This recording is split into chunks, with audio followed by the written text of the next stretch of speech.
வேற என்னெல்லாம் சேர்க்குறாங்க இந்த மாதிரி சுவிசேஷத்தோட? வேற எதெல்லாம் சேர்க்குறாங்க? அப்படி பார்த்தா எல்லா டினாமினேஷனுமே ஒரு டாக்டரின், ஒரு கோட்பாடுகள், ஒரு எல்லாருமே வச்சுருக்கோம். எல்லாருமே அதுதான் சப்போர்ட்டிவ் மாதிரி கொண்டு வராங்க. அதுதான் ஒரு ரட்சிக்கப்படும். வசனங்கள் அப்போ எல்லா டாக்டரின் அப்படி தானே இருக்கு. அப்போ மொத்தமாக பார்த்தீங்கன்னா அப்படி தான் நிற்குது மொத்தத்தில். வேத வசனத்துக்கு போவோம்.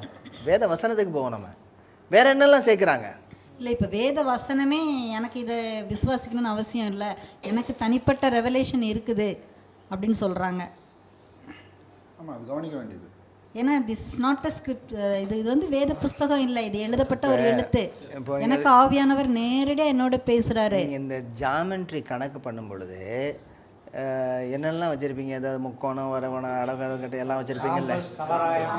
காம்பஸ். ஆமாம், அந்த காலத்தில் காம்பஸ் தான் நமக்கு பெரிய ஆயுதம். ஓகே, அதில் ஸ்கேல் இருக்கும். அந்த ஸ்கேலு வச்சு தான் 2 புள்ளிகளை இணைக்கணும். அந்த 2 புள்ளி இணைக்கிறதுக்கு 3 புள்ளி வச்சா தான் 2 புள்ளி நேராக வரும். சரியா? அப்போ நேராக வர்றது கோடுக்கு வந்து ஒரு ஸ்கேல் வேணும். ஸ்கேலை உடைச்சிட்டோம்னா நாம் போடுற கோடு தான் நேராக உள்ளது. எக்ஸாமினரே திருத்த முடியாது, ஏன்னா ஸ்கேல் கிடையாது. இல்லை, இந்த அரடி ஸ்கேலு, ஸ்மால் ஸ்கேல் இண்டஸ்ட்ரி சொல்லுவாங்க, அரடி ஸ்கேலு. அந்த அரடி ஸ்கேலோ ஒரு அடி ஸ்கேலோ இல்லைன்னா யார் போட்ட கோடும் எல்லாமே கோடு தான், எல்லாம் நேர்கோடு தான். ஒரு நேர்கோட்டில் வரை, அதான் நேர்கோடு தான். வேத புத்தகம் இல்லைன்னா நானே வேத புத்தகம் ஆகிவிடுவேன்.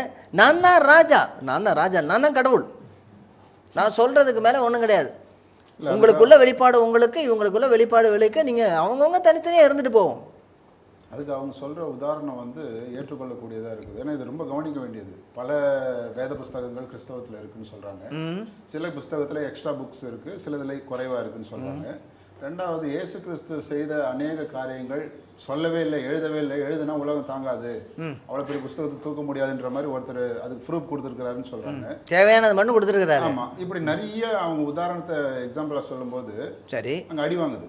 நான் சொல்ல வெளியாக்கப்பட்டது நமக்கு, வெளியாக்கப்படாதது கருத்திற்குரியது.